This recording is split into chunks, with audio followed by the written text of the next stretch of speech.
Hi, everybody. Glad to be back with you again, especially after this last weekend. Boy, we had a great weekend together, didn't we? We had the opportunity to see how faith works when experiencing temptation, and it's just something you and I and every single one of us goes through.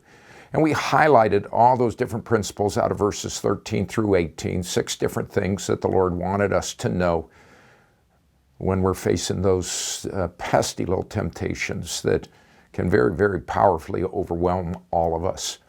There was one story that I didn't have time to tell you that I really wanted to bring to light because it just communicates so well. During my preparation, a member of my staff, our staff here at the church, came in and told me that someone had hacked into my email account and asked the church to send a check for $18,000 to some other place in the United States.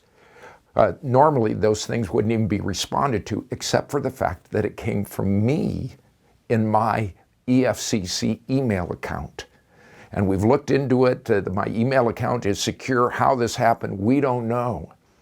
But it gave me an opportunity to really put into practice the things that James was talking about. I immediately started feeling angry and feeling frustrated and just, why is this happening? And all of a sudden I started to realize this is a testing. And if I respond to it rightly, I can grow and endure and have my faith work the way that it's supposed to. But if I let this anger and this frustration build within me, I'm going to yell at somebody, and that testing becomes a temptation that I ultimately would fail. So I had to stop and take a deep breath and remember that I needed to practice what I preached, to trust in the Lord, to wait on the Lord, to get the answers, and especially to allow the Holy Spirit to take control of me and the circumstance and situation.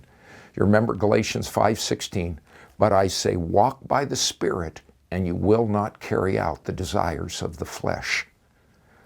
During your time together, you got a lot of questions to talk about.